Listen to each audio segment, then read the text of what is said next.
प्रवेश कर रहा हूं। वर्ष 2025 को मैं 100 वर्ष का हो जाऊंगा।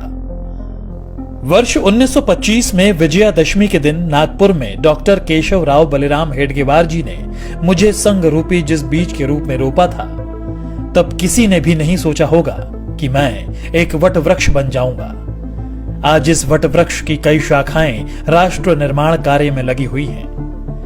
संघ के प्रथम सरसंघ चालक हेडगेवार जी ने अपने घर पर 17 लोगों के साथ गोष्ठी में मेरे गठन की योजना बनाई थी। इस बैठक में हेडगेवार जी के साथ विश्वनाथ केलकर, भावजी कावरे, अण्णा साहने, बालाजी हुद्दार, बापूराव भेदी आदि लोग मौजूद थे।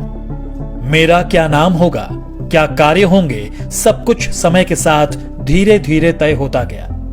उस वक्त हिंदुओं को सिर्फ संगठित करने का विचार था। यहां तक कि संघ का नामकरण राष्ट्रीय स्वयंसेवक संघ भी 17 अप्रैल 1926 को तय हुआ।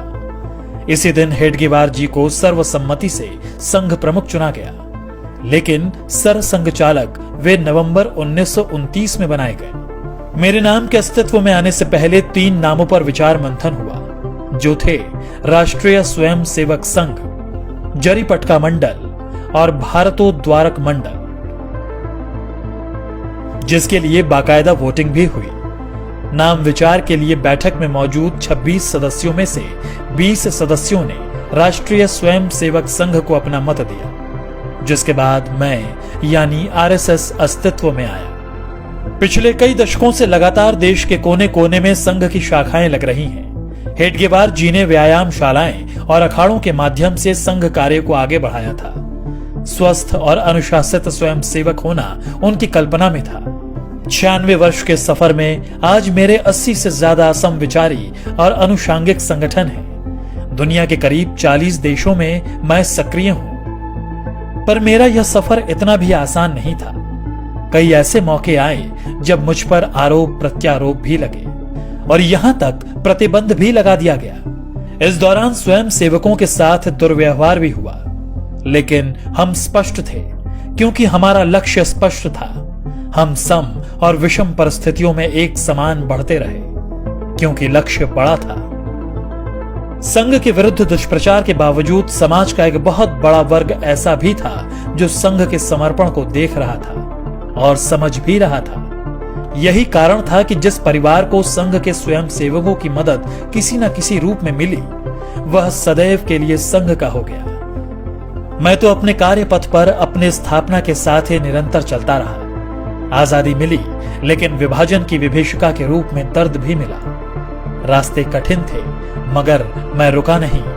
अपने राष्ट्र और सनातन सुरक्षा के लिए मैंने तब भी 3000 कैंप्स लगाए और अपने बंधु भगिनियों के साथ चला।